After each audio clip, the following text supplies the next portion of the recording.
सत श्री अकाल। हमदर्द टीवी देख रहे सारे दर्शकों का स्वागत है प्रोग्राम कैनेडा के कानून दे विच। मैं हाँ गुरजीत कौर लैके हाज़र अजे तुहाडा अपना प्रोग्राम जिस दे विच असीं अक्सर ही कैनेडा के कानून नाल लैके गलबात करते हुंदे आ ते अज असीं इस प्रोग्राम दे विच गलबात करांगे कुछ 2.5 साल पहलां जो मामला सामने आया सी उस दे बारे अज असीं इस प्रोग्राम दे विच विस्तारपूर्वक जानकारी तुहाडे नाल सांझी करांगे। मामला 2021 दा है जदों कि एक मुस्लिम परिवार के 5 मैंबरां दे उत्ते एक नौजवान दे वल्लों ट्रक चढ़ाउण दी कोशिश की गई सी ते उन्हां दा कतल कर दिता गया सी। ते इस मामले दे विच हुण अदालत दे वल्लों 2.5 साल दे बाद अपना फैसला सुनाया गया है ते अज असीं इस प्रोग्राम दे विच तुहानूं सब कुछ दसांगे कि पूरा मामला सी ते की अदालत दे वल्लों फैसला सुनाया गया है ते होर की कार्रवाइयां कीतियां गईयां सन ते इस संबंधी जानकारी देण दे लई साडे नाल स्टूडियो दे विच अज मौजूद ने बीम लॉ फर्म तो तेजवीर बीम जी। बहुत बहुत स्वागत है बीम जी। Thank you Gurjeet ji. सत श्री अकाल तुहानूं, सत श्री अकाल, नमस्ते, आदाब सारे साडे दर्शकां नूं। Thank you so much for having me जी। तो तेजवीर जी प्रोग्राम की शुरुआत करते हैं तो जिहड़ा मामला 2021 दे विच सामने आया सी मुस्लिम परिवार के 5 मैंबरां दा कतल कर दिता गया सी, वो जिहड़ी पूरी घटना हुई सी ਉਹਦੇ बारे एक बार दर्शकों के नाल सांझ पा दो कि पूरी घटना की सी वो। हाँ जी जरूर Gurjeet ji. This is a very tragic story. होया की सीगा एक नौजवान मुंडा इत्थे दा जम्मिया पलिया। मैं हुण नाम नहीं लेना चाहूँगा क्योंकि इहो ਜਿਹੇ लोग ਇਹ ਘਟਨਾਵਾਂ ਤੋਂ ਮਸ਼ਹੂਰੀ ਭਾਲਦੇ ਆ ਤੇ ਅਸੀਂ ਕਿਸ ਨੂੰ ਇਹੋ ਜਿਹੇ ਕੰਮ ਦੀ ਮਸ਼ਹੂਰੀ ਦੇਣੀ ਨਹੀਂ ਹੈਗੀ। ਤੇ ਉਸ ਆਦਮੀ ਨੇ ਜਾਂ ਉਸ ਨੌਜਵਾਨ ਨੇ ਇੱਕ ਪਰਿਵਾਰ ਨੂੰ ਦੇਖਿਆ ਸੜਕ ਤੇ while he was driving his truck ਤੇ ਉਹਨੇ ਉਹਨਾਂ ਨੂੰ ਇੱਕ ਵਾਰ ਕ੍ਰਾਸ ਕੀਤਾ while they were on the sidewalk ਤੇ ਫਿਰ ਆਪਣੀ ਟਰੱਕ ਮੋੜ ਲਿਆ ਤੇ ਟਰੱਕ ਮੋੜ ਕੇ he got it on the sidewalk ਤੇ sidewalk ਤੇ ਚਲਾ ਕੇ he went and attacked them, drove directly ਉਹਨਾਂ ਦੇ ਵੱਲ ਨੂੰ ਤੇ ਉਹਨਾਂ ਦੀ ਹੱਤਿਆ ਹੋ ਗਈ ਸੀਗੀ। ਇੱਕ ਬਜ਼ੁਰਗ ਔਰਤ ਸੀਗੀ, 2 ਹਸਬੈਂਡ ਵਾਈਫ ਐਂਡ ਉਹਨਾਂ ਦੀ ਇੱਕ ਡਾਟਰ, ਇੱਕ ਉਹਨਾਂ ਦਾ ਮੁੰਡਾ ਵੀ ਸੀਗਾ 9 ਸਾਲ ਦਾ ਉਸ ਵੇਲੇ। ਹੀ ਸਰਵਾਈਵਡ ਬਟ ਬਾਕੀਆਂ ਦੀ ਮੌਤ ਹੋ ਗਈ ਸੀ ਅਨਫੋਰਚੂਨੇਟਲੀ। ਜੀ, ਚਾਰਾਂ ਦੀ ਮੌਕੇ ਤੇ ਹੀ ਮੌਤ ਹੋ ਗਈ ਸੀ।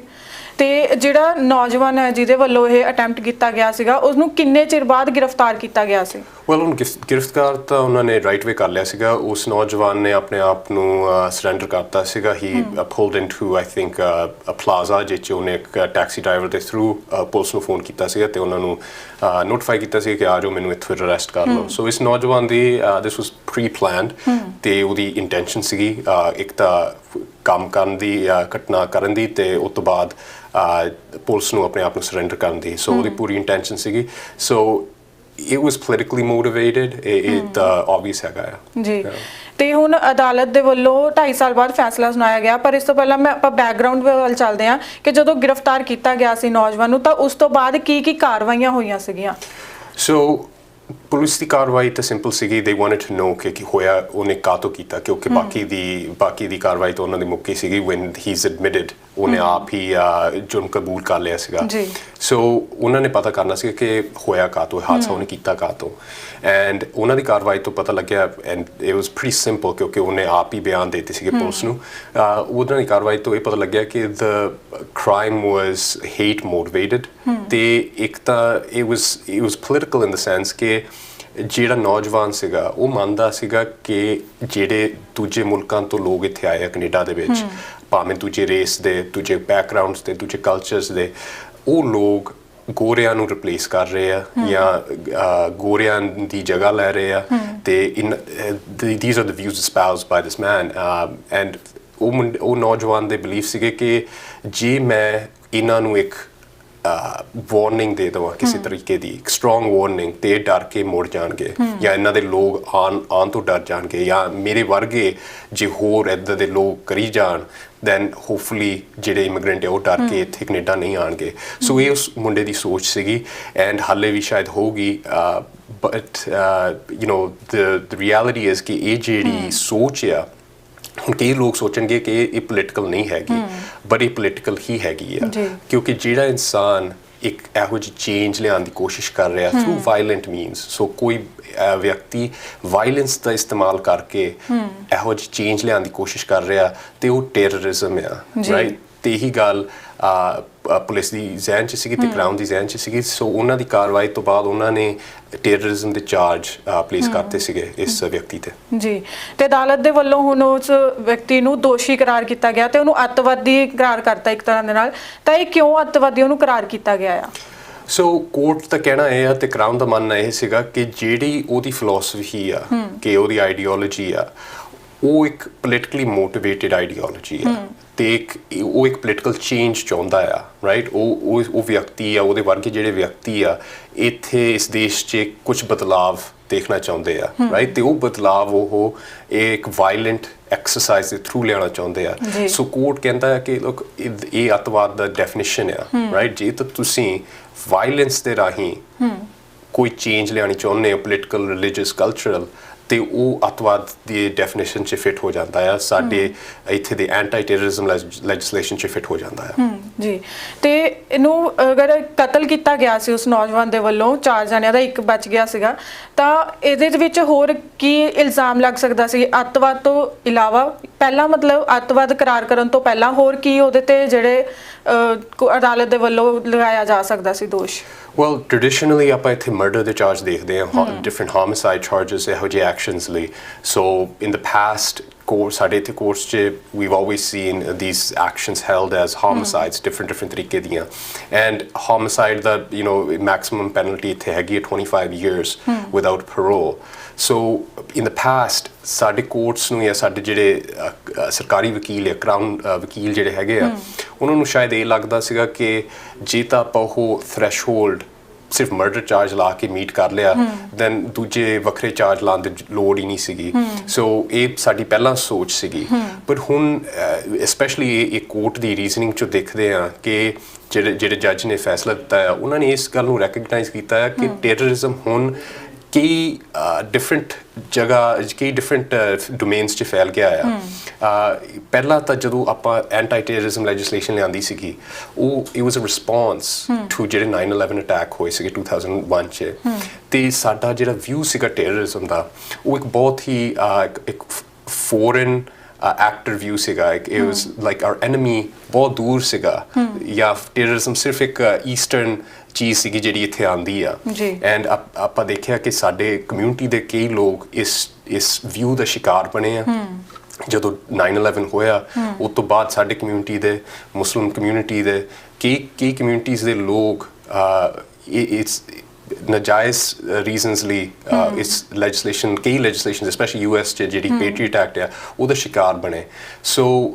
ਕਈ ਪਾਸਿਓਂ ਇਹ ਲੈਜਿਸਲੇਸ਼ਨਸ ਨੇ ਸਾਨੂੰ ਸਾਡੀ ਮਦਦ ਕੀਤੀ ਟੈਰਰਿਸਟ ਨੂੰ ਜਾਂ ਅੱਤਵਾਦੀਆਂ ਨੂੰ ਫੜਨ 'ਚ ਬਟ ਕਈ ਪਾਸਿਓਂ ਇਹਨਾਂ ਨੇ ਸਾਨੂੰ they allowed us to trample over the rights of other Canadians and Americans ਕਈਆਂ ਦੇ ਜਿਹੜੇ ਲੋਕਤੰਤਰੀ ਹੱਕ ਸੀਗੇ ਅਸੀਂ ਕੁਚਲ ਦਿੱਤੇ ਇਸ ਆਸ 'ਚ ਕਿ ਆਪਾਂ ਕਿਤੇ ਇੱਕ ਅੱਤਵਾਦੀ ਨੂੰ ਫੜਾਂਗੇ so that's the balance or the tricky balance we had to strike but ਹੁਣ ਮੇਰੇ ਹਿਸਾਬ ਨਾਲ ਕੋਰਟਸ ਨੇ ਸਹੀ ਇਹ ਦੇਖਿਆ ਹੈ ਕਿ ਜਿਹੜੀ ਟੈਰਰਿਜ਼ਮ ਹੈ ਹੁਣ ਕਈ ਪਾਸੇ ਫੈਲ ਗਈ ਆ ਆਨਲਾਈਨ ਦੇਖੋ ਤੇ there's white nationalists there's a incel movement so ਇਹ ਸਾਰੇ ਜਿਹੜੇ movements ਹੈ online ਜਿਹੜੇ hate spread ਕਰਦੇ ਆ and want political change ਇਹ ਵੀ ਇੱਕ terrorism ਹੈ and ਅੱਤਵਾਦ ਹੈ ਇੱਕ ਤਰੀਕੇ ਦੇ and the courts in my opinion have rightly identified that ਤੇ ਤੇਜਵੀਰ ਜੀ ਦੋਸ਼ੀ ਨੌਜਵਾਨ ਨੂੰ ਜਿਹੜਾ ਅੱਤਵਾਦ ਹੁਣ ਕਰਾਰ ਕਰ ਦਿੱਤਾ ਗਿਆ ਅਦਾਲਤ ਦੇ ਵੱਲੋਂ ਤਾਂ ਹੁਣ ਕੀ ਸਜ਼ਾ ਹੋਏਗੀ ਉਹਦੀ ਅੱਗੇ well ਉਹਨੂੰ ਤਾਂ ਜਿਹੜੀ ਅਗੇਨ ਸਾਡੀ ਸਭ ਤੋਂ ਵੱਡੀ ਸਜ਼ਾ ਜੋ ਕੈਨੇਡੀਅਨ ਕੋਰਟਸ ਦੇ ਸਕਦੇ ਆ ਕ੍ਰਿਮੀਨਲ ਕੋਰਟਸ ਉਹ ਮਿਲ ਚੁੱਕੀ ਆ 25 years without parole but again ਇਸ ਕੇਸ 'ਚ ਜਿਹੜੀ ਸਜ਼ਾ ਆਉਣੀ ਸੀਗੀ it's pretty simple to see ਕਿ ਉਹ ਤਾਂ ਆਉਣੀ ਸੀਗੀ ਬਟ by recognizing ਇਹ ਜਿਹੜਾ ਵਾਈਟ ਨੈਸ਼ਨਲਿਜ਼ਮ ਆ ਜਾਂ ਇਨਸੈਲ ਮੂਵਮੈਂਟ ਆ ਹੋਰ ਜਿਹੜੇ ਆਨਲਾਈਨ ਟੈਰਰਿਸਟ ਮੂਵਮੈਂਟ ਹੈਗੇ ਆ as recognizing them as terrorist movements ਆਪਾਂ ਆਪਣੀ ਪੁਲਿਸ ਨੂੰ ਤੇ ਸਰਕਾਰੀ ਵਕੀਲਾਂ ਨੂੰ ਐਟਲੀਸਟ ਉਹ ਟੂਲਸ ਦੇ ਰਹੇ ਆ ਜਿਨ੍ਹਾਂ ਦੇ ਰਾਹੀਂ ਉਹ ਇਹੋ ਜਿਹੇ ਲੋਕਾਂ ਨੂੰ ਕਨਵਿਕਟ ਕਰ ਸਕਦੇ ਆ ਮੁਜਰਮ ਕਰਾਰ ਕਰ ਸਕਦੇ ਆ ਫॉर ਟੈਰਰਿਜ਼ਮ ਰਾਈਟ ਭਾਵੇਂ ਉਹ ਆਨਲਾਈਨ ਬਹਿ ਕੇ ਉਹ ਕਿਸੇ ਦਾ ਮਰਡਰ ਨਹੀਂ ਕਰ ਰਹੇ ਬਟ ਆਨਲਾਈਨ ਬਹਿ ਕੇ ਦੇ ਆਰ ਸਪਰੈਡਿੰਗ ਉਹ ਹੇਟ ਉਹ ਆਈਡੀਆਜ਼ ਜਿਨ੍ਹਾਂ ਦੇ ਯੂਜ਼ ਕਰਕੇ ਹੋਰ ਨੌਜਵਾਨ ਉਹ ਕ੍ਰਾਈਮ ਕਮਿਟ ਕਰ ਰਹੇ ਆ ਸੋ ਵਿਦਆਊਟ using terrorism ਇਹ terrorism ਨੂੰ ਬਿਨਾਂ use ਕੀਤੇ ਹੋਏ we could never ਆਪਾਂ ਉਹ ਲੋਕਾਂ ਤੱਕ ਪਹੁੰਚ ਨਹੀਂ ਸਕਦੇ ਸੀਗੇ through criminal law at least now by the courts ਜਿਹੜੇ ਹੁਣ recognize ਕਰ ਰਹੇ ਕਿ ਉਹ ਵੀ terrorism ਆ at least ਸਾਡੇ ਪੁਲਿਸ ਕੋਲ ਤੇ ਕਰਾਊਨ ਵਕੀਲਾਂ ਕੋਲ ਹੁਣ ਉਹ ਟੂਲਸ ਆ ਜਿਨ੍ਹਾਂ ਦੇ ਰਾਹੀਂ ਉਹ ਲੋਕਾਂ ਨੂੰ ਵੀ ਫੜ ਸਕਦੇ ਆ ਜਿਹੜਾ ਇਹ ਮੈਸੇਜ ਆਨਲਾਈਨ ਸਪਰੈਡ ਕਰ ਰਹੇ ਆ ਸੋਸ਼ਲ ਮੀਡੀਆ ਦਾ ਅੱਜਕੱਲ ਜ਼ਮਾਨਾ ਹੈ ਤੇ ਉੱਤੇ ਫੇਕ ਨਿਊਜ਼ ਕਾਫੀ ਵਾਇਰਲ ਹੁੰਦੀਆਂ ਨੇ that's unfortunately the case especially with this individual ਜਿਹੜਾ ਇਹ ਵਿਅਕਤੀ ਆ ਇਹਦੀ ਹਿਸਟਰੀ ਜਦੋਂ ਪੁਲਿਸ ਨੇ ਦੇਖੀ ਕਾਰਵਾਈ ਕੀਤੀ then they saw these things right ਕਿ ਉਹ ਆਨਲਾਈਨ ਇਹਦਾ ਦੇ ਮੈਨੀਫੈਸਟੋ ਪੜ੍ਹ ਰਿਹਾ ਸੀਗਾ ਜਿਹੜੇ ਵਾਈਟ ਨੈਸ਼ਨਲਿਸਟ ਸੀਗੇ ਇਹੋ ਜਿਹੀ ਜਗ੍ਹਾ ਤੇ ਜਾ ਰਿਹਾ ਸੀਗਾ he was collecting that thought and ਉਹ ਆਪਣੇ ਆਪ ਪੋਸਟ ਨਹੀਂ ਕਰ ਰਿਹਾ ਸੀਗਾ ਇਹ ਗੱਲ ਉਹਨੇ ਐਡਮਿਟ ਕੀਤੀ ਕਿ ਮੈਂ ਜੇ ਆਪ ਪੋਸਟ ਕਰਦਾ then ਸ਼ਾਇਦ ਪੁਲਿਸ ਮੈਨੂੰ ਪਹਿਲਾਂ ਹੀ ਫੜ ਲੈਂਦੀ so he stayed under the radar ਉਹ radar ਤੋਂ ਥੋੜਾ ਬਚ ਕੇ ਪੁਲਿਸ ਦੀ ਨਜ਼ਰਾਂ ਤੋਂ ਬਚ ਕੇ ਉਹਨੇ ਆਪਣਾ ਕੰਮ ਕੀਤਾ ਬਾਅਦ ਚੋਂ but reality is ਕਿ ਇੱਦਾਂ ਦੇ ਹਜ਼ਾਰੋਂ ਹੋਰ ਲੋਕ ਆ ਜਿਹੜੇ ਆਨਲਾਈਨ ਹਾਲੇ ਵੀ ਬੈਠੇ ਆ ਤੇ ਇਹ ਹੇਟ ਨੂੰ ਜਾਂ ਇਸ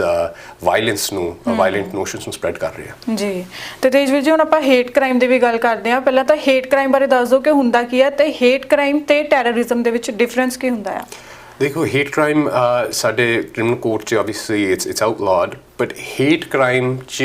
ਐਂਡ ਕੋਈ ਵੱਡਾ ਮਕਸਦ ਨਹੀਂ ਹੁੰਦਾ ਹੇਟ ਤਾਂ ਤੁਸੀਂ ਕਿਸੇ ਨੂੰ ਨਫ਼ਰਤ ਕਰਦੇ ਹੋ ਭਾਵੇਂ ਉਹਨਾਂ ਦੀ ਸ਼ਕਲ ਤੁਹਾਡੇ ਤੋਂ ਅਲੱਗ ਆ ਜਾਂ ਉਹਨਾਂ ਦਾ colour of the skin is different ਜਾਂ ਉਹ ਕਿਸੇ ਹੋਰ ਮਜ਼ਹਬ 'ਚ ਵਿਸ਼ਵਾਸ ਰੱਖਦੇ ਆ ਬਟ ਉਹ ਤੋਂ ਬਾਅਦ ਤੁਹਾਨੂੰ ਲੈਟਸ ਸੇ ਤੁਸੀਂ ਯੂ ਜਸਟ ਉਹ ਤੋਂ ਅਲੱਗ ਤੁਹਾਡਾ ਕੋਈ ਮਕਸਦ ਨਹੀਂ ਹੈਗਾ ਬਟ ਜਿਹੜੀ ਟੈਰਰਿਜ਼ਮ ਆ ਅੱਤਵਾਦ ਆ ਇਹ 'ਚ ਤੁਹਾਡਾ ਮਕਸਦ ਵੱਡਾ ਹੁੰਦਾ ਹੈ ਹੁਣ ਤੁਸੀਂ ਲੈਟਸ ਸੇ ਤੁਸੀਂ you don't like somebody for the colour of there skin ਤੇ ਤੁਸੀਂ ਮੰਨਦੇ ਹੋ ਕਿ ਇਹ ਲੋਕ ਇੱਥੇ ਨਹੀਂ ਹੋਣੇ ਚਾਹੀਦੇ ਉਹ ਇੱਕ ਪੋਲੀਟੀਕਲ ਮਕਸਦ ਆ ਜਾਂ ਤੁਸੀਂ ਚਾਹੁੰਦੇ ਹੋ ਕਿ ਕੋਈ ਹੋਰ ਧਰਮ ਇਹ ਤੁਹਾਡੇ ਦੇਸ਼ 'ਚ ਨਾ ਆਵੇ ਇੱਕ ਪੋਲੀਟੀਕਲ ਮਕਸਦ ਆ ਰਾਈਟ ਸੋ ਥੀਸ ਇਹ ਵੱਡਾ ਫਰਕ ਕਿ ਜਿਹੜਾ ਹੇਟ ਕ੍ਰਾਈਮ ਆ ਉਹ 'ਚ ਕੋਈ ਵੱਡਾ ਮਕਸਦ ਨਹੀਂ ਆ ਤੇ ਜਿਹੜਾ ਟੈਰਰਿਜ਼ਮ ਆ ਉਹ 'ਚ ਇੱਕ ਵੱਡਾ ਮਕਸਦ ਆ ਪੋਲੀਟੀਕਲ ਜੀ ਤੇ ਜੇਕਰ ਕੋਈ ਹੇਟ ਕ੍ਰਾਈਮ ਕਰਦਾ ਆ ਤਾਂ ਉਹਦੇ ਖਿਲਾਫ ਵੀ ਫਿਰ ਕੀ ਕਾਰਵਾਈ ਹੁੰਦੀ ਆ well ਉਹਨਾਂ ਦੇ ਖਿਲਾਫ investigation it's pretty similar from the police's end ਉਹਨਾਂ ਨੇ ਤਾਂ ਆਪਣੀ ਕਾਰਵਾਈ ਕਰਕੇ they're going to look to see ਕਿ ਐਕਟ ਕੀ ਸੀਗੀ that fits into the definition of the hate crime but in terrorism obviously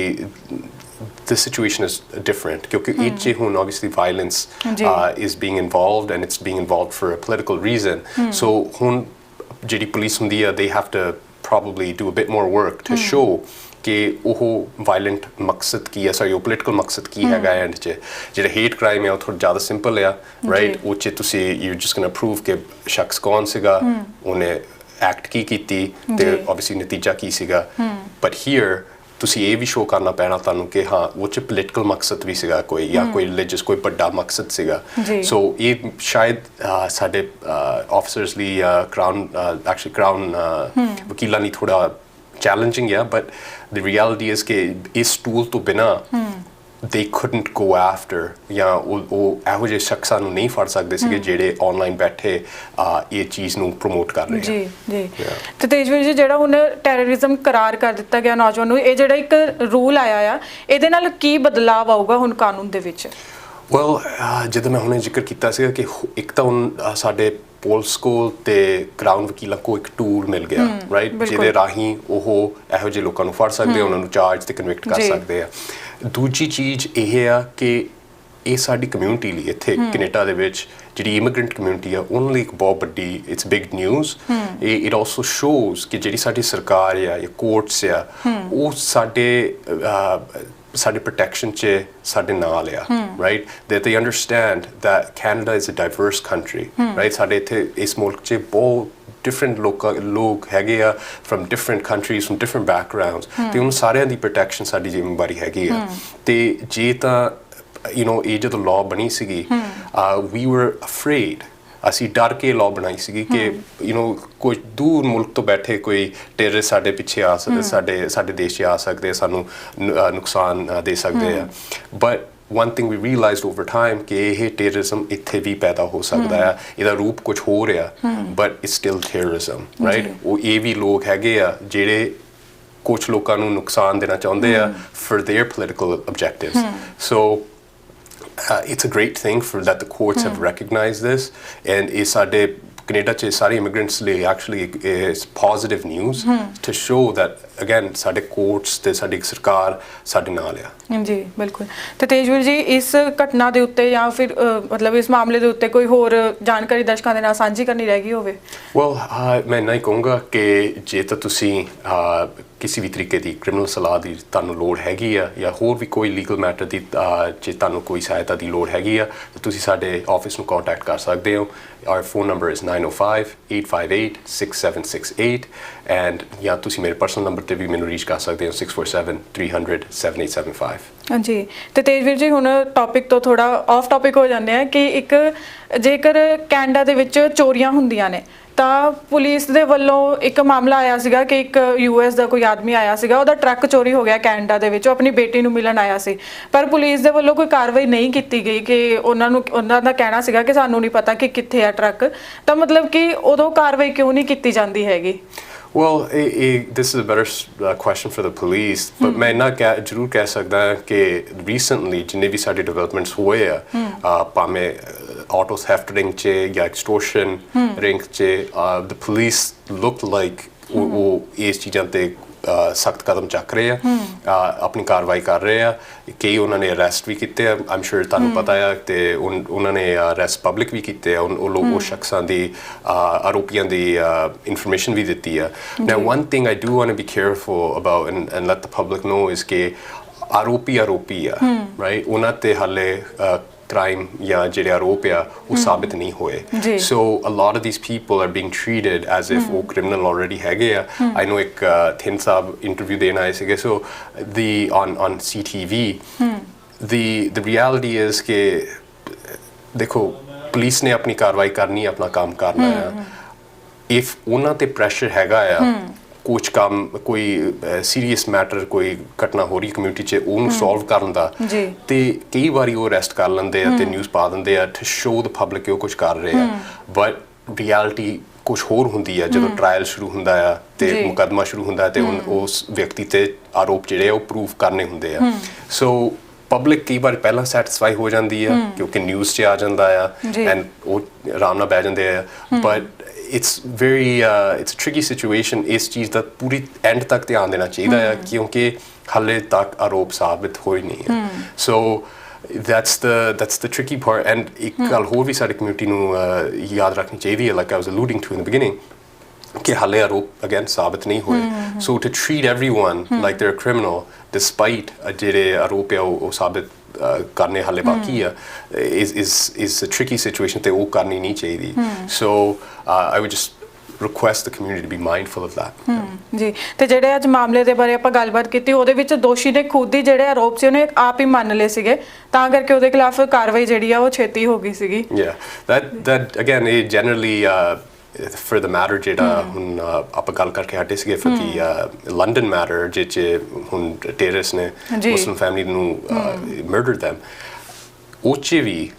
the police's investigation was made easy because ਜਿਹੜਾ ਆਰੋਪੀ ਸੀਗਾ ਉਹਨੇ ਆਪ ਹੀ ਕਬੂਲ ਕਰ ਲਿਆ ਸੀਗਾ। now this is a different story ਕਿਉਂਕਿ ਉਹਦਾ ਪੋਲੀਟੀਕਲ ਮਕਸਦ ਸੀਗਾ, ਸੋ ਉਹਨੇ ਕਰਨਾ ਹੀ ਸੀਗਾ ਕਬੂਲ ਕਿਉਂਕਿ ਉਹਨੇ ਆਪਣੀ ਪੋਲੀਟੀਕਲ ਸਟੋਰੀ ਬਾਹਰ ਕੱਢਣੀ ਸੀਗੀ ਕਿ ਹਾਂ ਇਹ ਮੇਰਾ ਮਕਸਦ ਆ ਤੇ ਮੈਂ ਕਰ ਰਿਹਾ